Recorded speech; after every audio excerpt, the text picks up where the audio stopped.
तुम्ही ऐकत आहात रेडिओ शुगर 90.8 FM जिंदगी स्वीट हो जाए आणि मी तुमच्या सोबत आहे RJ स्वरा. सुवेल, सगळीकडे आपल्याला शारदीय नवरात्रचा उत्साह आपल्याला पाहायला मिळतो आणि स्त्री शक्तीची एनर्जी सुद्धा आपल्याला पाहायला मिळते. तर या निमित्ताने एक अशी स्त्री माझ्या इथे आलेली आहे आणि त्यांचं नाव आहे स्वाद मसालेच्या ओनर दीपाली पोवार मॅडम. तर कशा आहात मॅडम? आणि आज रेडिओ शुगर मध्ये तुम्ही आलाय तर थँक्यू सो मच. नमस्कार प्रथम. हा, आणि खूप छान वाटतंय तुमच्याशी बोलताना आणि तुम्ही मला संधी दिलीत. आणि खरं तर आता प्रथम मी नवरात्रीच्या सर्व माझ्या रेडिओ शुगर जे ऐकतात त्यांना स्वाद मसाले आणि रेडिओ शुगर करून प्रथमतः शुभेच्छा देते. थँक्यू. तुम्हाला सुद्धा खूप शुभेच्छा. आणि ऍक्च्युली मी तुमच्याबद्दल बऱ्याच गोष्टी ऐकलेल्या आहेत आणि म्हणूनच मी तुमचं नाव यासाठी सजेस्ट केलंय. तर मला सांगा की स्वाद मसालेच्या तुम्ही ओनर आहेत, तर त्याबद्दल काय सांगाल? कसा हा प्रवास तुमचा सुरू झाला? ओनर म्हणण्यापेक्षा मी एक सगळ्यात प्रथम मी जसे सर्वसामान्य महिला आहे तशीच मी ही एक महिला होते. घरी घरकाम करत होते. जसं प्रत्येक महिलेला वाटतं की घरात बसल्या घराला आपल्या संसाराला काहीतरी हातभार लावावा, तसं मलाही वाटत होतं. माझं शिक्षण त्यात कमी होतं. आपण बघतोय बाहेर की शिकलेली इतकी मुलं आहेत तरी त्यांना जॉब मिळत नाही. तर माझं शिक्षण कमी असल्यामुळे मला जॉब मिळणं अशक्यच होतं. मग काय करायचं हा सर्वात पहिला प्रश्न माझ्या पुढे उभा राहिला. तशी घरची परिस्थिती सासरची तशी बेताची होती. संसाराला हातभार लावावा, काहीतरी करावं म्हणून मग मी घर बसल्या काय करावं हा विषय म्हणजे माझ्या मनात विचार चालू झाला. बरं. काय करायचं? मग निगेटिव्ह विचार घरात असले की जास्त चालू होतात, पॉझिटिव्ह कमीच असतात. मग काय करायचं म्हटल्यानंतर असं वाटायला लागलं की आपल्याकडे काहीच नाहीये, आपण कमी शिकलो याचा अर्थ मी खूपच कमी समजायला लागले होते स्वतःला. पण मनात विचार आला की आपण का स्वतःला कमी समजतोय? परमेश्वरानं जे आपल्याकडे नाही त्याचं दुःख आपण का करून घेतोय? परमेश्वरानं शरीर तर दिले ना आपल्याला चांगलं कष्ट करण्यासाठी. मग म्हणतात ना की नशीब हे तुमच्या तळ हाताच्या रेषावर नाही तर मनगटाच्या ताकदीवर अवलंबून असतं. मग म्हटलं आपलं शरीर तर एवढं धडधाकट आहे, मग काय करायचं? तर मग मी गाई म्हैशींचं करायचं ठरवलं होतं मॅडम. मग गाई म्हैशींचं करायचं तर परत माझ्या पुढे प्रश्न उभा राहिला की गाई म्हैशी भरायच्या तर परत प्रश्न होता पैशांचा. पैसे कुठून आणणार ते भरण्यासाठी तरी? मग मी माझ्या मिस्टरांचे मित्राची दूध डेअरी होतो त्यांच्याकडून थोडी उचल घेतली, एक गाय एक म्हैस भरली आणि माझा सुरू झाला असा हा प्रवास. मग दुसऱ्याच्या शेतात जायचं, वैरण काढायचं, त्याला जोडधंदा काय असावा म्हणून कुक्कुट पालन, साड्या विकणे, राख्या विकणे हे सगळं चालू होतं. पण प्रवास कुठेतरी न थांबता चालू होता, पण मन रमत नव्हतं. अच्छा, काहीतरी आपल्याला दुसरं काहीतरी करायचंय, पण हे न चालता आपला प्रवास सुरू होता. काहीतरी संसाराला हातभार लावणे, काही ना काहीतरी करत राहायचं. असंच मग माझ्या मुलाला अंगणवाडीत घेऊन गेल्यानंतर अंगणवाडीच्या सेविका म्हटल्या, वहिनी घरी आहात तर एखादा बचत गट का नाही चालू करत? मी म्हटलं बचत गट चालू करायचा तर परत माझ्या पुढे प्रश्न उभा राहिला होता की मला शिक्षण कमी आणि बँकेचे व्यवहार लक्षात येणार का? त्या म्हटल्या वहिनी आम्ही तुम्हाला सपोर्ट करतो, तुम्ही चालू तरी करा. मी त्यांच्या ह्याच्यानुसार मी बचत गट चालू केला. मग हळूहळू बँकेत जाऊ लागले, बँकेचे व्यवहार लक्षात येऊ लागले, महिलांच्या संपर्कात येऊ लागले. महिला ज्या वेळेला माझ्या संपर्कात यायला लागल्या त्यावेळेला त्यांच्याकडे बघितल्यावर असं वाटायचं त्या खेडेगावातल्या आपल्या महिला रोजगार करायला जाणाऱ्या होत्या.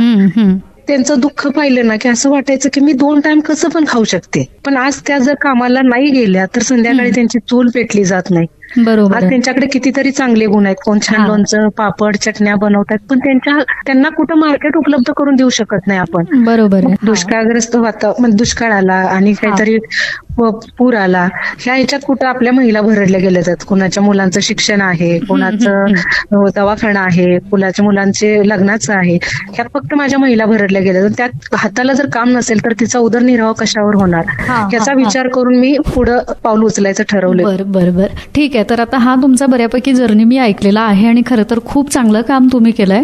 तर मला एक गोष्ट जाणवली तुमच्या या बोलण्यातनं की तुम्ही जेव्हा घरकाम म्हणजे घरामध्ये गृहिणी होता आणि तुम्हाला बऱ्यापैकी काही ना काहीतरी करायचं होतं, घरासाठी हातभार लावायचा होता, अशा बऱ्याच गोष्टी तुमच्या डोक्यामध्ये चालू होत्या. बरोबर. तर मग त्यावेळेला एक आपला कॉन्फिडन्स जो असतो, आत्मविश्वास जो असतो तो कुठेतरी कमी असतो. मग हे सगळं करत असताना तुम्ही स्वतःला कसं डेव्हलप केलं? एक पहिली गोष्ट की आपल्या पाठीमागे ज्या वेळेला आपला जोडीदार खंबीरपणे उभा राहतो ना की तू कर मी आहे तुझ्या बरोबर, त्यावेळेला जगातली कुठली शक्ती आपल्याला अडवू शकत नाही. ज्यावेळेला आपला जोडीदार बरोबर असतो त्यावेळेला.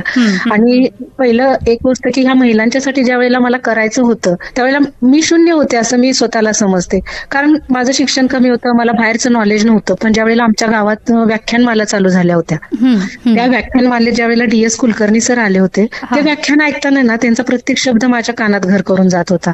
त्यावेळेला मी ठरवलं की काहीतरी या समाजासाठी, या महिलांच्यासाठी, ज्या महिलांच्या या समाजाच्या दृष्टीने उपयोगी असेल असा काहीतरी व्यवसाय आपण निवडायचा. बरं. मग घरच्यांचा सपोर्ट कसा राहिला या सगळ्या प्रवासामध्ये? नाही, स्टार्टिंगला कसं, शेवटी एखादी महिला घरातून बाहेर पडते आणि उद्योग व्यवसायासाठी आपलं गाव सोडून दुसऱ्याच्या गावात धंद्यासाठी उभा राहते, त्यावेळेला पहिल्यांदा सपोर्ट हा नव्हताच. पण सगळ्यात महत्वाचा मिस्टरांचा सपोर्ट होता. पण त्यावेळेला मग सगळ्यांनी समजावून सांगून की आपण ह्यातून चांगल्या पद्धतीने आपण महिलांच्यासाठी काम करतोय किंवा आज आपण पुढे जाऊ त्यावेळेला आपल्या बरोबर बरीचशीच महिला येतील. जर कोणीतरी पहिल्यांदा घरातून पाऊल बाहेर टाकलं पाहिजे त्यावेळेला मागून महिला येणार आहेत. त्यावेळेला घरातल्यांचा ज्यावेळेला सपोर्ट मिळायला लागला, लोकांच्याकडून प्रतिसाद चांगला मिळायला लागला. थोडं पहिल्यांदा स्टार्टिंगला आपल्याला त्रास होत नाही असं नाही, होणार त्रास. पण ज्यावेळेला त्या समाजांच्या प्रतिक्रियांचा सामना करून ज्यावेळी तुम्ही एखाद्या यशाच्या शिखरापर्यंत पोहोचता त्यावेळेला समाज नक्की तुमच्या यशाच्या शिखराला आणि संघर्षाला सलाम करतो मॅडम, हे मात्र नक्की आहे. अच्छा, तर मग हा खरं तर प्रवास जो आहे तो बऱ्याच महिला यातून सगळं काही शिकू शकतात असा आहे तुमचा. आणि मला खरं तर काही गोष्टी तुमच्या आवडल्या. म्हणजे एक आपण हाऊसवाईफ ते एक स्वाद मसाल्याच्या खूप मोठ्या ओनर, म्हणजे बऱ्यापैकी तुम्हाला सगळे आता लोक ओळखतायत. तर मग ही जी मसाल्यांची सुरुवात आहे, म्हणजे एकतर वेगवेगळे व्यवसाय तुम्ही छोटे मोठे केलेले होते, मग या मसाल्यांकडे तुम्ही कसे वळलात? मसाल्याकडे ओढण्याचा की मला त्यात इंटरेस्ट होता, म्हणजे मला स्वयंपाकाची आधी आवड होती. पण त्या कलेला कोणीतरी ओळखणं किंवा आपण स्वतःला ओळखणं गरजेचं असतं. त्याला कोणीतरी वाव देणं गरजेचं असतं, पुंकर घालणं गरजेचं असतं. तसं माझ्या मिस्टरांनी माझ्यासाठी, म्हणजे जसं सावित्रीबाई फुलेंना जसं ज्योतिबा फुलेंनी घडवलं तसं मला माझ्या मिस्टरांनी घडवलं असं म्हणायला मला वावगं ठरणार नाही. कारण त्यांनी माझ्यातल्या कलेला, माझ्यात असणाऱ्या चांगल्या गुणांना ओळखलं. आज काळाची गरज ओळखली. आज ज्या महिला व्यवसायासाठी, उद्योग व्यवसायासाठी, जॉबसाठी घरातनं बाहेर पडतायत त्यांच्यासाठी, आणि ज्या महिलांना खरंच गरज आहे की त्यांच्या हाताला काम देण्याचा प्रयत्न आम्ही या ठिकाणी केला. ओके. आणि मग तरी आता किती वर्ष झाली हा व्यवसाय तुमचा चालू आहे? 2016 या व्यवसायाची सुरुवात झाली मॅडम. हा. मग आता तुमच्याकडे ज्या महिला काम करतायत तर कसं करतात ते सगळं, टीमवर्क वगैरे, टीम लीड म्हणून त्यांच्या बरोबर काम? हो, आता टीम वर्क म्हणजे ज्यावेळी हा व्यवसाय सुरू केला तेव्हा मॅडम एक 3 ते 4 महिला फक्त आपल्याकडे कामाला होत्या. आज 300 महिला स्वाद मसाल्याच्या अंडर काम करतायत. फक्त तरुण महिला वर्ग असा नाहीये, तर माझ्याकडं वयस्कर ज्या आजी असतात, जिंदा उन्हात जाऊन काम करता येत नाही किंवा जमत नाहीये, तर ती आपल्याकडे येऊन मिरच्या निवडणे, किरकोळ, त्यांच्यामुळे त्यांचं दिवसभरात विरंगुळा होतात, पैसे मिळतात आणि पुन्हा एक आत्मविश्वास निर्माण होतो की मी काही ना काहीतरी करते स्वतःसाठी. हे खूप महत्वाचं आहे आणि त्याच्यासाठी आपले स्वाद मसाले पहिलं प्रथम काम करते. आज स्वाद मसाल्याच्या बरोबर 300 महिला काम करतायत मॅडम. अच्छा, चांगली गोष्ट आहे. 300 महिलांना मग हँडल करणं ही एक मोठी जबाबदारी आहे. त्याच्यामध्ये घर पण सांभाळावं लागतं. या दोन्ही गोष्टी कशा तुम्ही मॅनेज करता? आता सगळ्यात महत्वाचं घर आणि कुटुंब आणि ह्या सगळ्या जर जॉब आपण बिझनेस सांभाळतो त्यात महत्वाचा पहिला पार्ट येतो तो फॅमिली. ज्या वेळेला तुमची फॅमिली बरोबर असते त्यावेळेला तुम्ही पुढे जाऊ शकता. सगळ्यात महत्वाच्या फॅमिलीला आपल्या बरोबर घ्या. सगळ्यात ज्यावेळी तुम्ही पळत असता तर तुमच्या पाठीमागे तेवढी टीम असणं गरजेचं आहे, त्याशिवाय आपण पुढे जाऊ शकत नाही. आज स्वाद मसाले बरोबर स्वाद मसाल्याचे माझे फॅमिली, त्याचबरोबर स्वाद मसाल्याची टीम काम करते म्हणून स्वाद मसाले रन होते. बरोबर. आणि ही टीम बॉन्डिंग कधी असतं, ज्यावेळेला कामगार ज्यावेळी तुमच्याकडे काम करतो तर त्याच्याकडे स्वाद मसाल्याचे जी मी ओनर म्हणून किंवा एक मालक म्हणून आम्ही त्यांच्याकडे कामगार म्हणून कधी बघत नाही. तर ते आपल्या फॅमिलीतले एक मेंबर आहे. त्यांच्या म्हणजे त्यांचे काय प्रॉब्लेम्स असतील तर त्यांच्याकडे बाबा आज आपला कामगार नाराज दिसतोय तर काय आहे, एक तर पहिल्या एक कामगाराचं एक अपेक्षा असते की काय असतं, तो ज्या वेळेला आपल्याकडे काम करायचं, जसं तुम्ही तुमचं स्वप्न घेऊन एखादा व्यवसाय उभा करतो तसं त्यांनी त्यांचं स्वप्न घेऊन तुमच्या ठिकाणी कामाला आलेले असतात. तर त्यांचं स्वप्न काय असतं की मुलांचं शिक्षण चांगलं असावं, आपल्या मुलगीला आपलं चांगलं घर असावं, एखादी गाडी असावी. ह्याच्या व्यतिरिक्त त्यांचं स्वप्न काय नसतं. मग हे स्वप्न कधी त्यांना वाटतं पूर्ण करत, ज्या वेळेला मालकाचा किंवा त्या स्वाद मसाल्याबरोबर त्यांचं जे बॉन्डिंग असतं ते चांगलं असतं किंवा त्यांना वाटतं की हा माझं स्वप्न फक्त स्वाद मसाले पूर्ण करू शकतं. हे बॉन्डिंग आम्ही ते एकमेकांच्यात तयार केलेलं आहे. अच्छा, तर मग या 300 महिला आणि बाकी सगळ्या स्टाफ मेंबरना तुम्ही सांभाळत इथपर्यंत आलेला आहात. तर मला सांगा की आता सगळ्या ठिकाणी आपण बघतोय की नवरात्र उत्सव खूप जोरदार सुरू आहे, तर या स्त्री शक्तीबद्दल काय सांगाल? स्त्री शक्ती ही अशी शक्ती आहे की तिला या जगात कोणतीही शक्ती अशी नाही की तिला हरवू शकते. तिच्या हारण्याचं कारण फक्त ती स्वतः ठरवते. निर्णय एखादा ती घेत नाही. निर्णय घेताना ती 10 वेळा विचार करते की घेऊ का नको. निर्णय हा निर्णय असतो, पण निर्णयाप्रती तिनं किती आत्मविश्वासानं जिद्दीनं तू उभा राहतेस आणि तुझ्या स्वप्नाचं पाऊल तू पुढे टाकतेस, त्याच्यावर तुझा निर्णय अवलंबून असतो. एक पहिली गोष्ट मॅडम आहे की या पृथ्वीवर या आईनं जन्माला घातलेल्या प्रत्येक स्त्रीची निर्मिती एक विशिष्ट कार्यासाठी केली, पण ते कार्य करत असताना ती कुठेतरी ती पूर्ण करण्याचा प्रयत्न करत असते, पण तिची मनाची द्विधा अवस्था असते मॅडम. ती द्विधा अवस्था कधी असते की मी असं केलं तर मला समाज काय म्हणेल. दुसरी गोष्ट की तिचा स्वतःवर तेवढा ठाम विश्वास नसतो आणि सतत मनात तिच्या दडपण राहतं, भीती वाटत असते तिला, मी असं केलं तर काय होईल, समाज काय म्हणेल.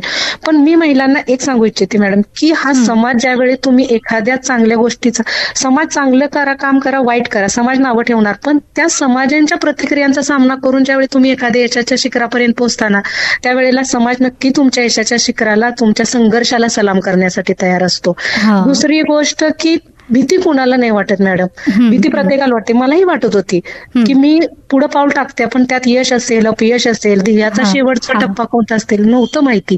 पण एक मात्र नक्की सांगते माझ्या महिलांना की तू क्षेत्र कोणतं पण निवड, त्याच्यात हुकमाच ऐका तू असली पाहिजेस, एवढं फक्त लक्षात ठेव. आणि निर्णय घेताना निर्णय बरोबर की चूक यापेक्षा तू निर्णय क्षमता वाढव. निर्णय चुकीचा ठरेल, ठरू देना ठरलं तर, सगळेच निर्णय आपले बरोबर येत नाहीत, कोणी लगेच मोठा उद्योजक होत नाहीये. निर्णय चुकीचा ठरेल, ठरू दे ठरला तर, पण त्यातनं तुझा अनुभव वाढेल. तो निर्णय बरोबर ठरला तर तुझा आत्मविश्वास वाढेल. पण आत्मविश्वास, अनुभव ह्या दोन्ही गोष्टी घेऊन ज्या वेळेला तू तुझं स्वतःचं पाऊल पुढे टाकशील त्यावेळेला नक्की तुला यशाची वरमाला घालण्यासाठी यश तुझी वाट बघत पुढे उभा असेल, हे मात्र नक्की. अशी कोणती गोष्ट आहे की जी तुम्हाला करावीशी वाटत होती पण ती आतापर्यंत झाली नाहीये, पण इथून पुढे करावंसं वाटतंय? या स्त्री शक्ती निमित्त म्हणा किंवा नवरात्री स्पेशल काय सांगाल तुमची इच्छा? ऍक्च्युली असं कधी वाटलं नाही. माझी एकतर एक इच्छा होती की मी चांगला स्वयंपाक करते, मला त्या आवडीचं क्षेत्र मिळावं आणि ते मला मिळालं. पण त्याच्याबरोबर मी माझ्या फ्रेंड सर्कल मधनं जाणं, त्यांच्याशी गप्पा मारणं, त्यांच्याशी गाणी, गोष्टी, डान्स वगैरे हे आवडतं. मी आता ते माझ्या लाईफमध्ये हे सगळं करत असताना मी ते एन्जॉय करते.